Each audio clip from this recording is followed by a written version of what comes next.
ربما يود الذين كفروا لو كانوا مسلمين، بہت بار چاہیں گے وہ لوگ جنہوں نے کفر کیا، کاش وہ کسی طرح کے مسلم ہوتے، کیونکہ مرنے کے بعد ہر کافر ہر لمحہ حسرت میں گزار دے گا، خواہش کرے گا جو ناممکن ہوگی، چونکہ یہ تب سورت نازل ہوئی ہے جب مسلمان ہر طرح سے کمزور مغلوب تھے، تو اللہ تعالیٰ نے نبی صلی اللہ علیہ وسلم مسلمانوں کو تسلی دی کہ وہ وقت آ رہا ہے جب یہ کافر چاہیں گے لو کانوا مسلمین، کاش وہ بھی مسلمان ہوتے۔ وقت نکل جانے کے بعد ان کی خواہشیں کسی قسم کا فائدہ نہیں دیں گی۔ اس وقت سے مراد دنیا میں بھی ایسے مواقع ہیں جب مسلمانوں کو فتح و کامرانی اور کفار کو شکست و رسوائی حاصل ہوئی، بدر جیسے خیبر، فتح مکہ وغیرہ، اور کفار چاہیں گے کہ اس وقت مسلمان ہوتے تو ہمیں بھی یہ عزت اور غنیمت ملتی۔ موت کے وقت بھی ان کی تمنا کا یہ اظہار ہے، جس طرح کہ اللہ سبحانہ و تعالیٰ سورۃ المؤمنون آیت نمبر 99 اور 100 میں فرماتے ہیں، حتی اذا جاء احدهم الموت قال رب ارجعون لعلی اعمل صالحا فیما ترکت کلا انہا کلمۃ هو قائلها، یہاں تک کہ جب ان میں سے کسی کے پاس، کافروں کے پاس موت آتی ہے تو کہتے ہیں اے ہمارے رب ہمیں واپس بھیجیے تاکہ ہم جو کچھ چھوڑ آئے ہیں اس میں سے نیک اعمال کر لیں۔ اللہ فرمائیں گے ہرگز نہیں، یہ تو ایک بات ہے جو کہنے والا کہے گا۔ اللہ فرماتے ہیں یہ تو ان کی ایک بات تھی، یہ تو ان کی ایک بات ہے، قابل قبول تو نہیں ہوگی ایسی۔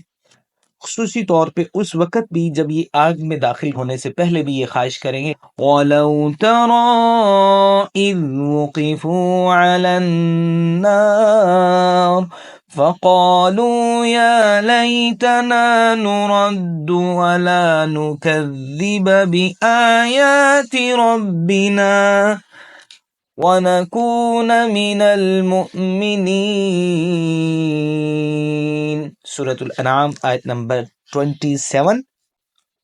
کاش محمد صلی اللہ علیہ وسلم آپ دیکھیں جب وہ آگ پر کھڑے کیے جائیں گے تو کہیں گے اے کاش ہم واپس بھیجے جائیں اور اپنے رب کی آیات کو نہ جھٹلائیں، ایمان والوں میں سے ہو جائیں۔ سب سے زیادہ حسرت کے ساتھ یہ خواہش اس وقت کریں گے جب مسلمان جہنم سے نکال لیے جائیں گے، جب مسلمانوں کو سزا دے کر کے، جس طرح آپ نے پچھلے لیکچر کے اندر میں دیکھا کہ وہ حدیث مبارکہ جن کے چہروں کے اوپر میں سجدوں کے نشان اور شرک سے بری ہوں گے اور ہوں گے مسلمان، جب ان کو نکالا جائے گا جہنم سے تو یہ لوگ اس وقت میں بھی حسرت کریں گے، خواہشیں کریں گے۔ رسول اللہ صلی اللہ علیہ وسلم نے فرمایا جب اہل نار جہنم میں جمع ہو جائیں گے تو کفار کہیں گے مسلمانوں سے تمہارے اسلام نے تمہیں پھر فائدہ کیوں نہیں دیا، تم بھی ہمارے ساتھ آگ میں پہنچ گئے۔ وہ کہیں گے ہمارے کچھ گناہ تھے جس کی وجہ سے کر کے ہم پکڑے گئے، انہوں نے جو کچھ کہا اللہ تعالیٰ نے اسے سن لیا، اور جو اہل قبلہ میں سے ہوں گے ان کے متعلق حکم دیا جائے گا کہ وہ نکال لیے جائیں۔ کافر جو جہنمی ہیں وہ دیکھیں گے، کہیں گے کاش ہم بھی مسلمان ہوتے، ہم بھی اسی طرح نکل جاتے یہاں سے جس طرح یہ نکل گئے۔ ابو موسیٰ الاشعری رضی اللہ تعالیٰ عنہ فرماتے ہیں پھر رسول اللہ صلی اللہ علیہ وسلم نے یہ آیت مبارکہ، یہ سورۃ حجر کی سٹارٹنگ والی تلاوت فرمائی، الف لام را تلک آیات الکتاب وقرآن مبین ربما يود الذين كفروا لو كانوا مسلمين۔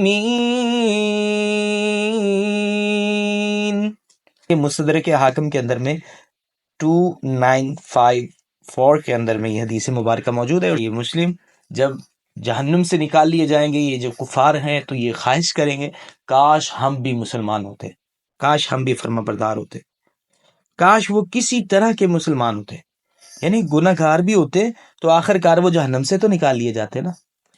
ذرهم يأكلوا ويتمتعوا ويلههم الأمل فسوف يعلمون.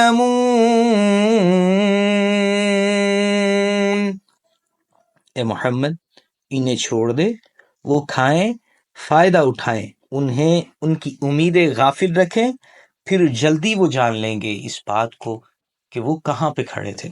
اسی معنی کی بہت ساری اور بھی قرآن مجید میں آیات نازل کی ہیں، جیسے سورۃ المرسلات کی آیت نمبر 46، سورۃ الزخرف آیت نمبر 83 اور سورۃ طور کی آیت نمبر 45، جو اسی معنی کے حصول کے لیے بیان فرمائی گئی. تو اس سے معلوم ہوا کفار کی زندگی کا مقصد بس یہ ہے العمل، امید. کسی چیز کے حصول کی آرزو عموماً جس کا حصول بعید ہوتا ہے، دور ہوتا ہے، تو اس کو بیان کرنے کے لیے، اس کو واضح کرنے کے لیے رسول اللہ صلی اللہ علیہ وسلم نے ایک حدیث بیان فرمائی.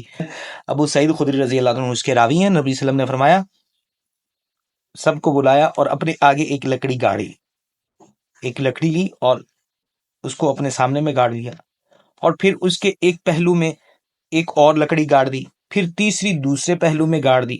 اور یہ یوں کہہ لیں کہ اللہ کے رسول صلی اللہ علیہ وسلم نے ایک لکڑی گاڑی اور اس کے ساتھ میں دائیں طرف ایک لکڑی اس کے پہلو میں، اور جو دوسری پہلو میں لگائی تھی اسی کے پہلو میں دائیں طرف ایک اور لکڑی گاڑ دی، اور فرمایا، لوگوں کیا تم جانتے ہو یہ کیا ہے؟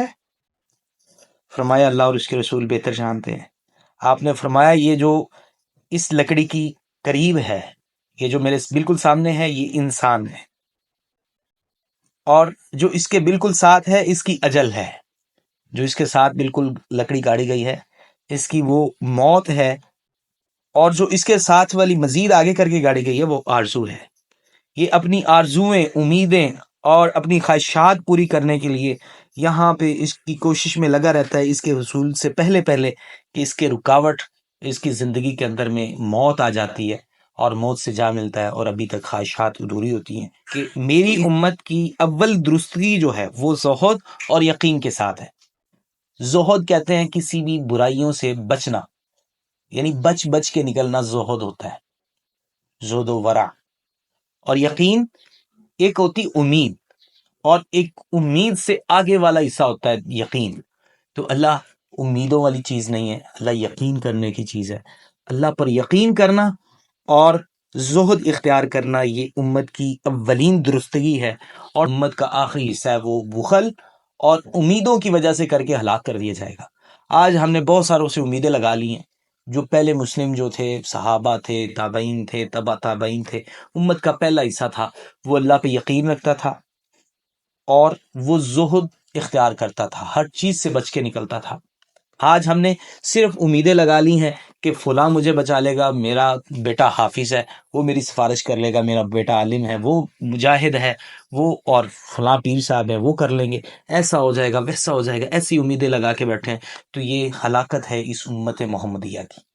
تو لہٰذا اس طرح کی بے جا امیدیں لگانا جو پوری نہیں ہو سکتی، یہ انسان کی نہیں بلکہ امت محمدیہ کی ہلاکت کا ذریعہ ہے.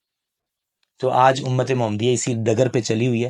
ہر کسی سے امید، ہر کسی سے امید، محنت سے یقین اٹھا، امیدیں لگیں تو یہ ہلاکت کے رستے کھلے.